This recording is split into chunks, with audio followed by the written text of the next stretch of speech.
Today I want to talk about gerrymandering. This week in Texas, Democratic state legislators left the state en masse in a move designed to legally prevent the Republicans in the Texas state legislature from redrawing the state's electoral districts in such a way as to add several safe House seats at the national level for the Republican Party. Currently, the Texas delegation to the House has 25 Republican seats and 12 Democratic seats, with one seat being vacant. The Republicans' plan would increase the likelihood of creating 5 safe seats that would tip that balance even further towards the Republicans. That would also create the opportunity, should a lot of other things go the way that the Republicans want at the national level, that after the midterms, you'd have a larger majority of Republicans in the House of Representatives. Obviously, that's something that the Republicans and Donald Trump would really want. Why does this matter? Well, the Constitution outlines the process for redistricting. It's to occur after the national census, in other words, every 10 years. However, it doesn't say that you can't do it more often than that. Like the Constitution is, there's some vague things and there's stuff that they left open so that other people could figure it out. Historically, though, I'm not aware of a case where redistricting has been done in between a census. Redistricting is supposed to be a nonpartisan effort. It's really a math problem and should not be driven by partisan motives, according to the founders. However, in this case, and historically, of course, it is. So what is gerrymandering? Gerrymandering typically involves redrawing electoral boundaries that divide, reduce, or even eliminate concentrations of voters who, in previous elections, have tended to vote for a particular minority party. It makes it much more likely that the majority party can win. How does it work?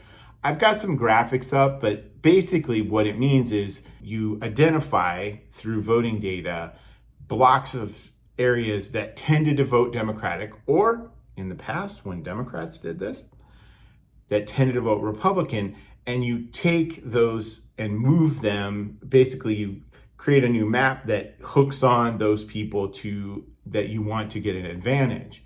Or in some cases, you take minority party voters that may have a dominance in a particular area and draw a new map so that they don't anymore. You can see here on the little diagrams of how this might work in a theoretical sense, but also look at Nebraska's House districts.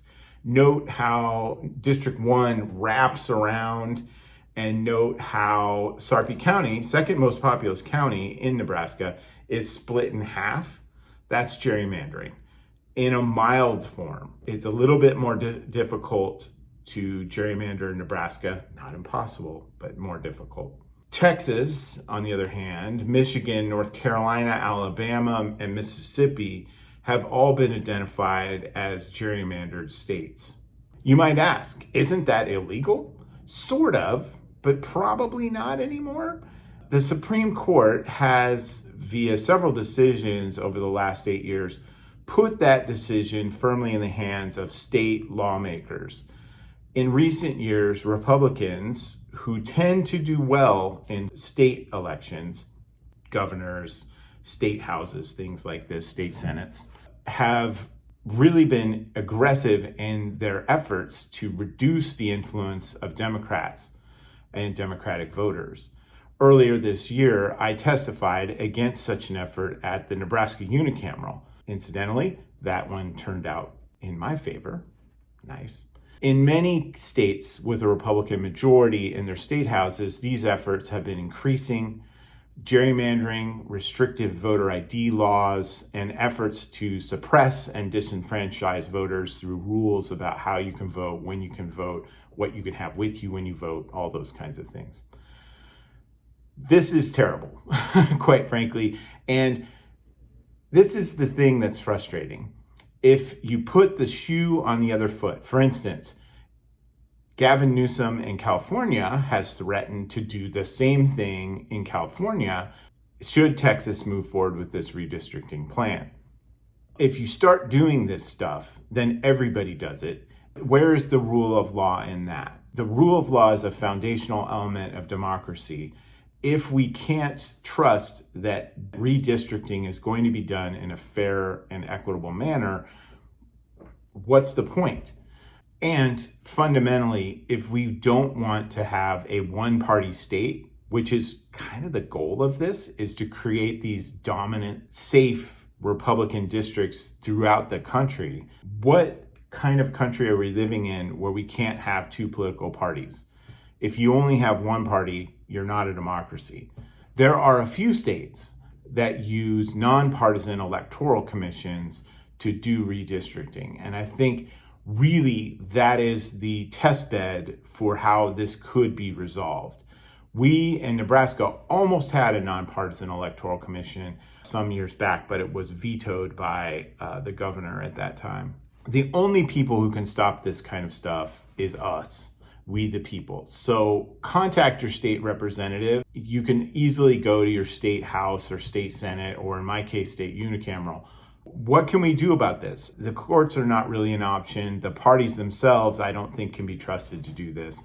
The only people that can stop gerrymandering is us, we the people. Contact your state representatives. They live around where you do in all likelihood. You can go see them. You can go to their town halls. They're out there, and tell them that you're opposed to gerrymandering and that you want this kind of behavior to stop.